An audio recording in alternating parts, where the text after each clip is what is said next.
Na, bet ir piktas šaltis. Vakar, kol parėjau namo, taip skaudžiai skruostus nugnaibė, todėl šiandien nesiruošiu nuo šito židinio niekur trauktis ir iš savo pūkuoto deglio išlysti. Tikrai spaudžia šaltis kaip pasiutęs. Bet nieko, kitą savaitę šaltis jau turėtų plyšti ir tu jau galėsi ne dekį ir net ne adijalą, kaip kartais girdžiu sakant, bet užklotą arba pledą nusisiausti.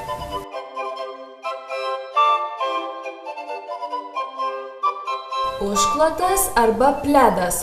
O ką jūs norite pasakyti, kad šaltis gali imti ir suplyšti kaip kokia suknelė? Kai sakoma, kad šaltis plyšta, vadinasi, jis pradeda mažėti. Dar sakoma, šaltis sprogsta, atlyžta, atsileidžia, atsimeta. Kai tokia didelė šaltinė išpuldavo, mano prosenelis sakydavo, kad nustotų šalti, reikia suskaityti 12 plikių ir nusto šaltis. Na, jei neatšils, niekur nesidėsiu, teks išbandyti. Na ir smagiai tie senoliai nuo šalčių saugodavosi. Tik prisimink, ne šaltas oras išpuolė, o pasitaikė. Tiesiog buvo šaltas oras. Supratau. Kalėdos be sniego neišpuolė, bet pasitaikė. O Velykos saulėtos neišpuolė, bet pasitaikė.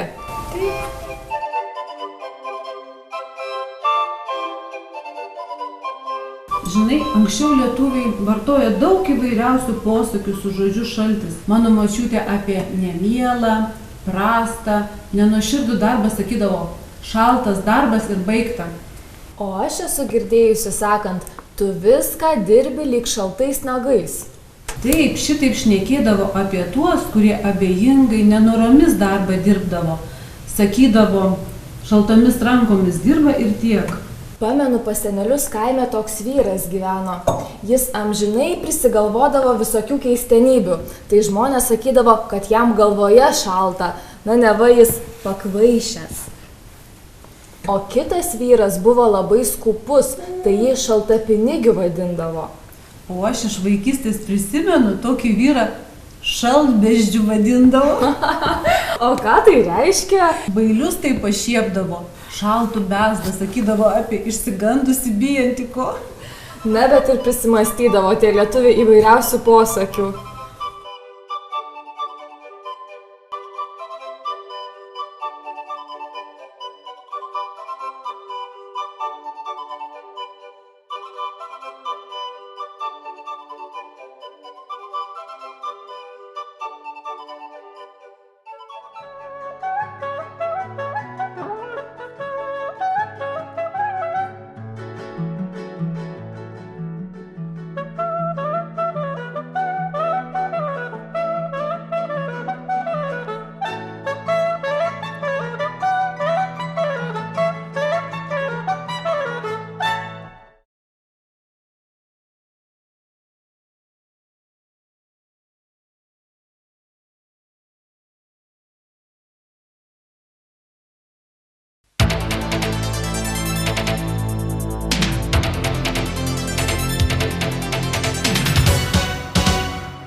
Labas vakaras, jūsų dėmesio į krašto naujienos. Šiandien matysite ir išgirsite.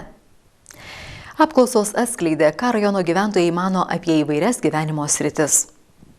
Žmonės raginami saugotis nuo stogų krentančio sniego ir varveklių. Šiandien minima Tarptautinė Holokausto aukų atminimo diena. Išrinktas geriausias apylinkės inspektorius ir geriausia nepilnamečių reikalų pareigūnė. Rajono savivaldybėje pristatyti sektorinių studijų ir tyrimų tarpiniai rezultatai, kurie atskleidė, ką gyventojai mano apie įvairias gyvenimo sritis. Nešališkų specialistų atliktas tyrimas patvirtino, kad Kėdainių rajono gyventojai patenkinti gyvenimo sąlygomis. Tobulinant Kėdainių rajono savivaldybės strateginį plėtros planą, atlikti įvairių sektorių tyrimai, gyventojų apklausos, išanalizuota esama situacija. Tyrimus atliko ir tarpinius rezultatus pristatė bendrovės Eurointegracijos projektai specialistai. Kėdainių rajono savivaldybės gyvenimo kokybė yra vertinama iš tiesų teigiamai. 51 sako, kad gyvenimo kokybė čia yra labiau teigiama nei neigiama ir 13% gyvenimo kokybė rajone vertina teigiamą. Taigi rezultatas iš tiesų tikrai neprastas, tokių neigiamų vertinimų yra pakankamai mažai. Geriausiai vertinant, kalbant apie politikų ir savivaldybės darbo vertinimą, visgi geriausiai vertintos seniūnijos, bet tie skirtumai tarp rezultatų nėra tokie jau labai ryškus. Ir tai rodo, kad pakankamai geras sąryšis tarp šitų visų trijų valdžios lygmenų. Reikėtų atkreipti dėmesį į vaikų žaidimo aikšteles, gyvūnų vedžiojimo aikštelių sutvarkymą, taip pat gyvūnų ir galbūt kažkiek labiau į gatvių apšvietimą. Tyrimo duomenimis sporto paslaugų kainos gyventojams prieinamos, pasiūla pakankama, tačiau stinga susistemintos informacijos apie galimybės sportuoti, paslaugų kainas, renginius. Specialistai siūlo kaimiškosiose seniūnijose steigti sporto koordinatoriaus etatus. Kultūros situacija yra pakankamai gera, ypač Kėdainių krašto muziejus yra tikrai stiprus. Turi puikias edukacinės programas, kurių galėtų pavydėti ir kiti rajonų muziejai. Taip pat labai stipri yra ir biblioteka. Informacinės visuomenės plėtros atžvilgių labai stipriai dirbanti. Taip pat labai didelis dėmesys yra, kas išsiskyrė, didelis dėmesys yra skiriamas vaikams ir jaunimui. Galbūt yra kažkoksai tiesiog sklaidos kažkokia problema, kad tiesiog per mažai galbūt žmonės žino, kad vyksta pakankamai daug tų visokiausių renginių. Daugiabučių namų kvartalų atnaujinimo studija parodė, kad mieste yra daugiau kaip 2000 automobilių stovėjimo vietų, o norint patenkinti poreikius reikėtų įrengti dar apie 1100. Gyventojai labiausiai akcentavo daugiabučių kvartaluose vaikų žaidimo aikštelių stoką. Mus džiugina tai, kad mes iš principo labai teisingai strateginėme plane bei visuose planavimo dokumentuose sudėliojome akcentus ir teisingai vardinome savo stipriasias sritis ir probleminius taškus. Šiek tiek nustebino išvados gautos dėl elektroninių paslaugų teikimo. Iš tiesų pas mus yra pakankamai išplėtotos elektroninės paslaugos, tačiau pasirodo, kad gyventojai apie ją žino labai menkai, kad iš tiesų neturi informacijos, kokios elektroninės paslaugos yra teikiamos ir kaip tai jam galėtų tiesiogiai palengvinti ir taupyti, padėti jo gyvenimo laiką. Mes išanalizuojame visus siūlymus ir įvertiname savo finansinės galimybės, pasižiūrime, kiek yra netitikimų pagal mūsų strateginį planą ir, žinoma, kai kurias iš jų tikrai įtrauksime į strateginį planą. Atsižvelgus į gyventojų pageidavimus ir tyrimų rezultatus, vieni darbai gali būti atlikti anksčiau negu buvo numatyta, kiti kiek pavėlinti.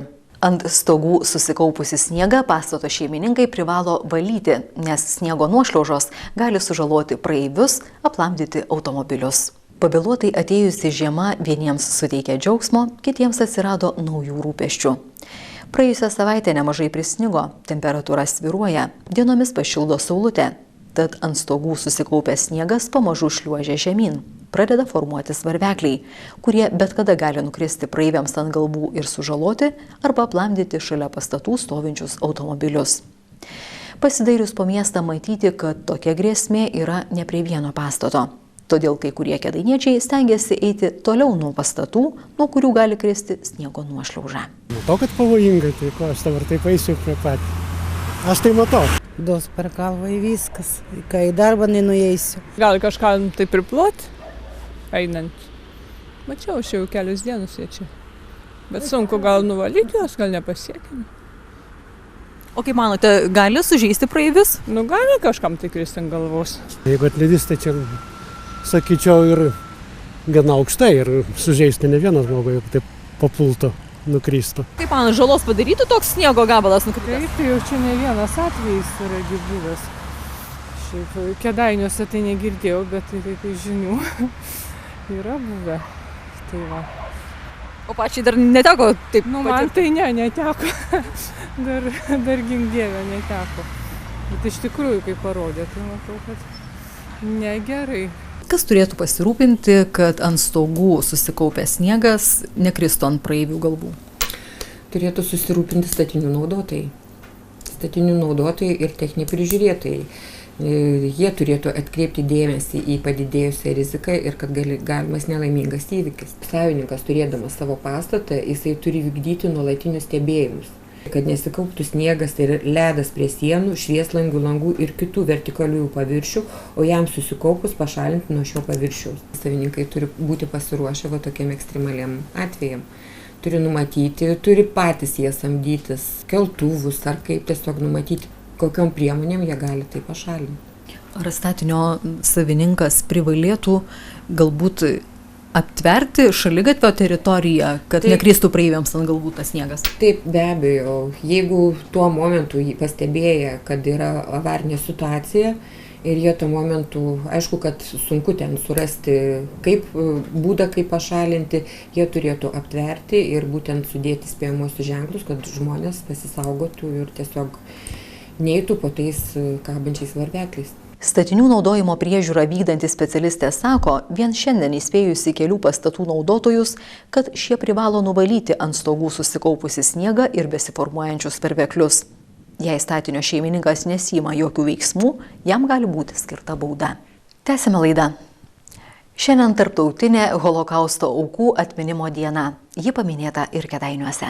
Praėjusiame šimtmetyje pasaulį drebino daugybė žiaurių įvykių, kurių baisumus skaudu prisiminti net ir dabar, prabėgus keliems dešimtmečiams. Visgi istoriją reikia žinoti, reikia prisiminti karo ir holokausto aukas, kurių priskaičiuojama 10 milijonų. Apie tai kalbėta Daugiakultūriame centre surengtame renginyje, skirtame Lenkijoje buvusios Aušvico-Birkenau koncentracijos stovyklos išlaisvinimo 70-mečių paminėti. Šiame lageryje buvo nužudyta begalė žmonių, teigia istorijos mokytoja ekspertė, Daugiakultūrio centro vadovė Audronė Pečiulytė. 2015 metais pasaulis minės Antrojo pasaulinio karo pabaigą. Tai karas, kuris buvo pasaulio istorijoje pats baisiausias ir nusinešęs daugiausia aukų, daugiau kaip 50 milijonų žmonių žuvo per karą. Ir turbūt pats baisiausias dalykas šiame kare buvo tai, kad naciai kryptingai ir nuosekliai vykdė savo sugalvotą rasinę politiką ir siekė išnaikinti visus Europos žydus ir čigonus. Ir būtent 1945 metais, sausio 27 dieną, sovietų kariuomenė išlaisvino patį didžiausią koncentracijos stovyklą Aušvic-Birkenau, kurioje per 5 metus buvo nužudyta apie 1,5 milijono žmonių. Tai jeigu galime įsivaizduoti, yra pusė Lietuvos. Ir būtent prieš 10 metų Jungtinių tautų organizacija paskelbė, kad sausio 27 diena yra minima kaip tarptautinė Holokausto aukų atminties diena. Ir šiandien mes kviečiame mokinius, Kėdainių rajono miesto ir mokyklų mokinius į šį renginį, kuriame mes ir daugiau galbūt diskusijų formą ir šiek tiek filmų pagalba bandysime pakalbėti apie žmogaus pasirinkimą, karo metais pasirinkimą būti žmogumi, padėti kitam ar sakykime, susitaikyti su likimu. Tikiuosi, šie mūsų žodžiai ir ta diskusija paskatins tiesiog susimastyti.